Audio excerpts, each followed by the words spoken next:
اور معصوم کبھی بھی ناحق کی حمایت نہیں کرتا، جھوٹ کو سچ نہیں کہتا، جھوٹ کی کبھی بھی تصدیق نہیں کرتا۔ یہاں پر حضرت علی المرتضیٰ رضی اللہ تعالیٰ عنہ نے اس روایت کے اندر اس روایت کی تصدیق کی ہے جو وراثت نبی کی نفی کرتی ہے کہ حضور کی مالی میراث نہیں ہوتی۔ تو جب حضرت علی نے نفی کر دی، اب اگر تم کہتے ہو کہ روایت جھوٹی ہے تو معاذ اللہ تم یہ تاثر دے رہے ہو کہ تمہارے امام معصوم حضرت علی المرتضیٰ شیر خدا نے جھوٹ کی تصدیق کی ہے، اور جھوٹ کی تصدیق کرنا بہت بڑا گناہ، بہت بڑی خطا ہے۔ تو امام سے خطا کا صدور ہو گیا، امام سے خطا صادر ہو گئی، ثابت ہو گئی۔ جب امام سے خطا ثابت ہو گئی تو تمہارے مذہب کے مطابق بھی عصمت نہ رہی، عقیدہ عصمت باطل ہو گیا۔ عقیدہ عصمت باطل ہو گیا تو شیعہ مذہب ہی ختم ہو گیا، کیونکہ شیعہ مذہب کی بنیاد عصمت پر بھی ہے۔ لہٰذا ثابت ہو گیا کہ حضرت علی المرتضیٰ رضی اللہ تعالیٰ عنہ نے اس روایت کی تصدیق کی ہے، اسے سچ سمجھتے تھے، حق سمجھتے تھے۔ اگر تم کہتے ہو کہ نہیں تو پھر تمہارے مذہب کی بنیاد ہی دھڑام کر کے گر جاتی ہے، تمہارا مذہب خود بخود ختم ہو جاتا ہے، ہمیں دلیل دینے کی ضرورت ہی نہیں پڑے گی۔ آگے آئیے، اس رافضی نے جھوٹ بولا کہ حضرت علی حضرت فاطمہ اپنے گھر کے اندر موجود تھے، وہاں پر خلیفہ ثانی آئے یعنی حضرت فاروق اعظم آئے۔ حالانکہ اسی روایت کے اندر جس کو دلیل بنا کے پیش کر رہا ہے واضح طور پر ہے کہ حضرت عباس اور حضرت علی دونوں مل کے حضرت عمر کی بارگاہ کے اندر آئے، اور پھر حضرت عمر نے جب کہا کہ تم ابو بکر کے پاس آئے تھے، عمر تصدیق کر رہے ہیں، علی تصدیق کر رہے ہیں، تو اس سے بھی ثابت ہو گیا کہ اس رافضی نے جھوٹ بولا ہے کہ یہ تاثر دینے کی کوشش کی ہے کہ علی نہیں چل کے آئے تھے، بلکہ حضرت علی رضی اللہ تعالیٰ عنہ خود فیصلہ کرانے کے لیے آئے تھے۔ آگے ہے کہ حضرت علی رضی اللہ تعالیٰ عنہ حضرت عباس کے ساتھ اس معاملے میں، اس جھگڑے کے اندر ابو بکر و عمر کو اپنا فیصل مانا ہے، ان کے پاس اپنا فیصلہ لے کر گئے ہیں۔ اب اگر مانا جائے جیسا تمہارا عقیدہ اور نظریہ اس کو تسلیم کیا جائے کہ حضرت علی رضی اللہ تعالیٰ عنہ حضرت ابو بکر و عمر کو ایسا ہی سمجھتے تھے، اب ہمارا آپ سے سوال ہے، اصول کافی ہے آپ کے سامنے، جلد نمبر 1 ہے، صفحہ نمبر 121 ہے، باب 21 ہے، باب کی حدیث نمبر 10 ہے۔ ان عمر بن حنظلہ، عمر بن حنظلہ کہتے ہیں قال سألت ابا عبداللہ، میں نے ابو عبداللہ سے پوچھا، ان رجلین، ان دو شخصوں کے متعلق، من اصحابنا، جو ہمارے شیعوں میں سے ہے، بینہما منازع، ان کے درمیان ایک جھگڑا ہے، فی دین، کسی دین کے مسئلے میں، او میراث، یا کسی میراث کے معاملے میں، تحاکما الی السلطان و الی القضاۃ، کہ وہ فیصلہ لے کر جاتے ہیں بادشاہ کے پاس یا قاضی کے پاس، ایحل ذالک، کیا ان کے لیے ایسا کرنا جائز ہے؟ قال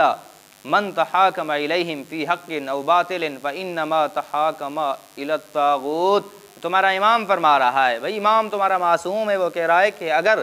کوئی فیصلہ لے کے جاتا ہے بادشاہ کے پاس، قاضی کے پاس، کسی اپنے حق میں یا ناحق کے جانتا ہے وہ غلط ہے، اس کے باوجود وہ فیصلہ لے کے جاتا ہے، فإنما تحاکم الی الطاغوت، کہتے ہیں کہ وہ طاغوت کے پاس فیصلہ لے کے جاتا ہے، طاغوت کے پاس اپنے فیصلے کے حل کرنے کے لیے چلا جاتا ہے، وما یحکم لہ فإنما یأخذ سحتا، کہ وہ اس کے حق میں فیصلہ کر دیتا ہے تو وہ لے گا جو سحتا حرام ہوگا، وإن کان حقا ثابتا لہ، اگرچہ وہ اس کا حق کے ثابت ہی کیوں نہ ہو، یعنی اس کا حق بنتا ہو، اس کے حق میں بھی فیصلہ آ جائے پھر بھی اس کے لیے حرام ہے۔ کیوں جی امام صاحب کیوں حرام ہے؟ دلیل کیا ہے؟ کہتے ہیں لأنہ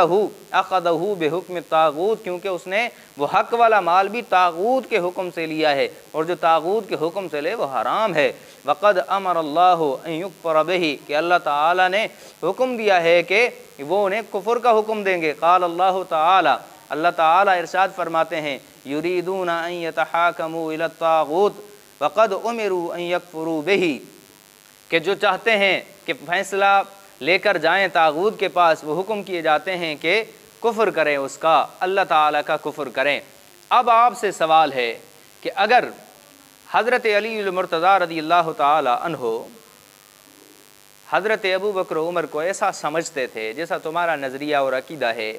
تو پھر حضرت علی ان کے پاس فیصلہ لے کر گئے، انہیں فیصل بنایا، اور اصول کافی کی اس روایت کے مطابق جس کو مجلسی نے صحیح قرار دیا ہے، تو بتائیے حضرت علی طاغوت کے پاس فیصلہ لے کر جانے والے بن گئے، اور جب اس کے پاس گئے تو تمہارے مذہب اور نظریے کے مطابق بھی علی کا ایمان معاذ اللہ سلامت نہیں رہتا۔ حضرت علی رضی اللہ تعالیٰ عنہ طاغوت کے پاس فیصلہ لے کر گئے، تو اب بتائیے علی کے ایمان کے متعلق تمہارا کیا نظریہ ہے، تمہاری کیا فکر اور سوچ ہے؟ کتابیں تمہاری ہیں، ہمارے عقیدے کے مطابق علی المرتضیٰ شیر خدا رضی اللہ تعالی عنہ چوتھے خلیفہ ہیں، ہمارے مقتدیٰ ہیں۔ ایمان اور نفاق کی علامت ہے ان کی محبت، ان سے جو محبت کرتا ہے وہ مومن ہے، ان سے جو بغض رکھتا ہے وہ منافق ہے۔ ہمارے یہاں علی کا بڑا مقام ہے، یہ تمہاری روایات کے مطابق ہے، تمہاری کتابوں کے مطابق، تمہاری سوچ کے مطابق ہے، لہذا اس بات کا بھی جواب تمہارے اوپر کرد ہے۔ آگے آئیے، قرآن کی آیت یا حدیث مبارکہ کے سیاق اور سباق کو کاٹ کے پیش کرنا اور کسی اپنے فائدے کی بات کو لے لینا، اس سے استدلال کرنا، اس کو بطور دلیل پیش کرنا، یہ بہت بڑی جہالت اور حماقت ہے، قرآنی علوم سے، حدیث کے علوم سے ناواقفیت کی دلیل ہے۔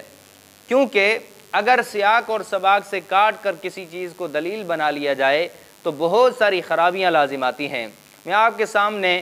چند نمونے کے طور پر آیتیں پیش کروں گا۔ مثال کے طور پہ اللہ تبارک و تعالی نے قرآن مجید میں فرمایا ہے وَلَا تَقْرَبُوا الصَّلَاةَ وَأَنْتُمْ سُكَارَىٰ۔ اب ایک آدمی وَأَنْتُمْ سُكَارَىٰ کو چھوڑ کے وَلَا تَقْرَبُوا الصَّلَاةَ پڑھے اور اس سے دلیل لے کے اللہ تعالیٰ نے نماز کے قریب جانے سے روکا ہے، نماز پڑھو ہی نہ، تو اگر تمہاری دلیل صحیح ہے، سیاق اور سباق کو کاٹ لیا جائے، صرف اپنے مفاد کی چیز کو لے لیا جائے، تو اس شخص کی دلیل کو بھی تمہیں صحیح ماننا ہوگا کہ جو وَلَا تَقْرَبُوا الصَّلَاةَ سے دلیل لیتا ہے تو اس پہ بھی نماز فرض نہیں ہوگی، کیونکہ اللہ تعالیٰ خود روک رہے ہیں۔ تو پتہ چلا صرف کسی ٹکڑے کو لے لینا، سیاق سباق کو کاٹ کے، تو یہ حماقت اور جہالت ہوتی ہے۔ جب تک کہ پوری آیت کو، پوری شریعت کو نہ پڑھا جائے اس وقت تک کوئی عقیدہ نظریہ نہیں بنایا جا سکتا۔ نمبر 2، آپ کے سامنے میں آیت پیش کرتا ہوں۔ اللہ تبارک و تعالی نے قرآن مجید کے اندر ارشاد فرمایا ہے، حضرت ابراہیم علیہ السلام کے واقعے کا ذکر کیا ہے، فَلَمَّا جَنَّ عَلَيْهِ اللَّيْلُ رَأَىٰ كَوْكَبًا قَالَ هَٰذَا رَبِّي، کہ جب رات چھا گئی حضرت ابراہیم نے ستارے کو دیکھا، قَالَ هَٰذَا رَبِّي، فرمایا یہ میرا رب ہے۔ اب دیکھیں، صرف یہاں تک اگر پڑھا جائے اور آگے آیت کے حصے کو چھوڑ دیا جائے تو معاذ اللہ حضرت ابراہیم کے متعلق تمہارا کیا فتویٰ ہوگا کہ ابراہیم مشرک تھے، ستاروں کو اپنا خدا سمجھتے تھے۔ جب بندہ آگے پڑھے گا اسی آیت کو، فَلَمَّا أَفَلَ قَالَ لَا أُحِبُّ الْآفِلِينَ، کہ جب وہ ڈوب گیا، غروب ہو گیا، تو کہا غروب ہونے والوں سے میں محبت نہیں کرتا، یعنی وہ خدا نہیں ہو سکتا۔ تو اس کو پڑھے گا تب جا کے مطلب اور مفہوم سمجھ آ جائے گا۔ پتہ چلا آیت کے کسی ٹکڑے سے یا حدیث کے کسی ٹکڑے سے سیاق سباق کو چھوڑ کر دلیل لینا جہالت ہے، وگرنہ بہت ساری خرابیاں لازم آتی ہیں، لہٰذا ان کا صرف اسی جملے سے استدلال کرنا بھی درست نہیں ہے، کیونکہ اگر اس کو درست مانتے ہیں تو پھر حضرت ابراہیم علیہ السلام پر بھی ان کو فتویٰ دینی پڑے گی۔ حضرت عباس رضی اللہ تعالی عنہ نے آتے ہی حضرت عمر رضی اللہ تعالی عنہ سے فرمایا کہ میرے اور اس کے درمیان فیصلہ فرما دیجئے۔ آگے وہ صفات ذکر کیے ہیں، وہ الفاظ ذکر کیے ہیں کہ جو الفاظ حضرت عمر نے ذکر کر کے حضرت علی اور حضرت عباس سے پوچھا ہے، جس کے اوپر تم نے عقیدہ اور نظریہ بنا لیا ہے۔ اب اگر یہ روایت تم درست مانتے ہو اور پھر اس سے استدلال کرتے ہو تو معاذ اللہ ثم معاذ اللہ کل کو کوئی ناسبی اٹھ کے کھڑا ہو جائے اور کہے کہ حضرت علی رضی اللہ تعالی عنہ کاذب تھے، آثم تھے، غادر تھے، خائن تھے، تو تم کیا جواب دو گے؟ یقیناً یہی جواب دو گے کہ حضرت عباس رضی اللہ تعالی عنہ نے غصے میں یہ الفاظ کہے ہیں، اور غصے کے اوپر جو الفاظ کہے جائیں یا کوئی فعل کیا جائے تو اس پر عقیدہ نظریہ نہیں بنایا جا سکتا، اس کو بطور دلیل پیش نہیں کیا جا سکتا۔ یہی رویہ حضرت عباس اور حضرت علی رضی اللہ تعالی عنہ کا حضرت ابو بکر کے ساتھ، حضرت عمر کے ساتھ ہو تو پھر اس کے اوپر بھی عقیدہ اور نظریہ نہیں بنایا جا سکتا، کیونکہ اگر تم اس طرح عقیدہ اور نظریہ بناؤ گے تو اللہ تبارک و تعالی نے قرآن مجید کے اندر ذکر فرمایا ہے۔ میں آپ کے سامنے قرآن مجید کی آیت پیش کرتا ہوں کہ اللہ تبارک و تعالی نے حضرت موسیٰ علیہ السلام کا ذکر کیا ہے کہ حضرت موسیٰ علیہ السلام جب اللہ تبارک و تعالی سے کتاب لینے گئے تو واپس آئے واپس آتے ہی انہوں نے اپنی قوم کو جب گمراہی کے دلدل میں پھنسے ہوئے دیکھا تو فرمایا وَلَمَّا رَجَعَ مُوسَىٰ إِلَىٰ قَوْمِهِ غَضْبَانَ آسِفًا قَالَ بِئْسَ مَا خَلَفْتُمُونِي مِن بَعْدِي أَعَجِلْتُمْ أَمْرَ رَبِّكُمْ وَأَلْقَى الْأَلْوَاحَ وَأَخَذَ بِرَأْسِ أَخِيهِ يَجُرُّهُ إِلَيْهِ۔ اب دیکھیں حضرت موسیٰ علیہ السلام نے آتے ہی ان تختیوں کو بھی پھینک دیا جن کے اوپر مقدس کتاب لکھی ہوئی تھی، اور اپنے بھائی کے گریبان کو پکڑا، بالوں کو پکڑا، داڑھی کو پکڑا۔ تو اب اگر غصے کے حالت میں کوئی کام کیا جائے اس پہ اگر عقیدہ اور نظریہ بنایا جا سکتا ہے تو حضرت موسیٰ علیہ السلام کے متعلق تم کیا فتویٰ دو گے، کیا عقیدہ رکھو گے، جبکہ یہ قرآن کا بیان ہے۔ پتہ چلا غصے کے اندر، غصے کی حالت میں کوئی جملے کہے جائیں تو اس پر عقیدہ اور نظریہ نہیں بنایا جا سکتا۔ عقیدہ اور نظریہ بناؤ گے تو پھر بہت ساری خرابیاں لازم آئیں گی۔ اور غصہ حالت ہی ایسی ہے کہ خود رسول اللہ صلی اللہ علیہ وسلم نے فرمایا ہے کہ جب بندے کو غصہ آ جائے تو خاموش ہو جائے، اور فرمایا کہ قاضی جب فیصلہ کرے تو اپنی حالت کو دیکھے، غصے کی حالت میں فیصلہ نہ کرے۔ تو پتہ چلا غصے کی حالت کے اندر بندہ بے قابو ہو جاتا ہے، بسا اوقات اس کی زبان سے ایسے الفاظ ادا ہو جاتے ہیں جو اگلے کی شان کے بھی مطابق نہیں ہوتے، مناسب نہیں ہوتے، اور خود کہنے والے کی شان کے مناسب بھی نہیں ہوتے، مطابق نہیں ہوتے۔ لہٰذا حضرت عباس، حضرت علی رضی اللہ تعالیٰ عنہ سے اگر ان جملوں کا ثبوت ہو جائے، استفہام انکاری نہ مانا جائے، اگر تسلیم کر لیا جائے تو بھی اس سے یہ بات ثابت نہیں ہوتی، کیونکہ انہوں نے غصے کی حالت میں یہ کہے ہیں، اور جو غصے کی حالت میں الفاظ کہے جائیں تو ان سے عقیدہ اور نظریہ نہیں بن سکتا۔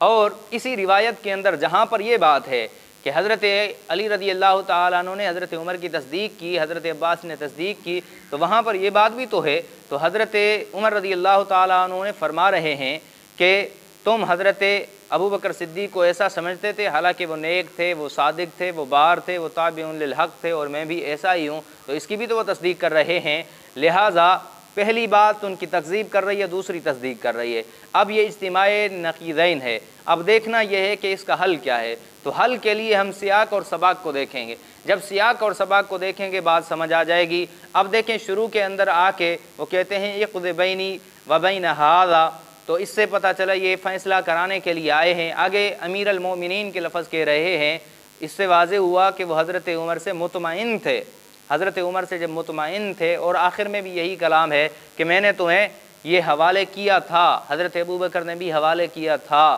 تو انہوں نے لے لیا، رضامندی کا اظہار کیا، جس سے یہ بات واضح ہو گئی کہ حضرت عمر کو ایسا نہیں سمجھتے تھے، حضرت ابو بکر صدیق کو ایسا نہیں سمجھتے تھے۔ اگر سمجھتے ہوتے تو پھر وہ تکذیب کرتے اس بات کی، اور اس سے شیعہ مذہب کی بنیاد بالکل ختم ہو جاتی ہے، کیونکہ انہوں نے باغ فدق کو جو لیا تھا حضرت عباس اور حضرت علی نے بطور والی ہونے کے لیا تھا، بطور وارث ہونے کے نہیں لیا تھا۔ اگر وراثت اپنا حق سمجھتے اور اسے ضروری اور لازمی سمجھتے، دین کا حصہ سمجھتے، اتنا اہم سمجھتے ابو بکر و عمر پر جیسے آج تک معاذ اللہ تم ناراض ہو، تو پھر حضرت علی رضی اللہ تعالیٰ عنہ کبھی راضی نہ ہوتے اور کبھی بطور والی کے ان سے یہ چیز نہ لیتے۔ انہوں نے جب لی ہے تو اس سے پتہ چل گیا کہ وہ یہ سمجھتے تھے کہ حضور علیہ السلام کے مال میں میراث جاری نہیں ہوتی، نبی کی میراث مالی نہیں ہوتی، میراث علمی ہوتی ہے، جس کے وارث حضرت علی سمیت تمام صحابہ اور اہل بیت ہیں اور تمام امت ہے۔ لہٰذا اس حدیث سے واضح ہو گیا کہ یہ حدیث حضرت ابو بکر و عمر رضی اللہ تعالیٰ عنہ کی تکذیب نہیں کرتی۔ حضرت ابو بکر و عمر کے متعلق حضرت علی رضی اللہ تعالیٰ عنہ کا یہ عقیدہ اور نظریہ نہیں تھا، اگر ہوتا تو وہ فیصلہ کرانے کبھی نہ آتے۔ اس میں رافضی نے خیانت سے کام لیا ہے، صرف اپنے مفاد کی بات کو لیا اور اسے بھی اپنے مفاد میں استعمال کرنے کی کوشش کی، عوام کو دھوکہ دینے کی کوشش کی ہے۔ حقیقت یہ ہے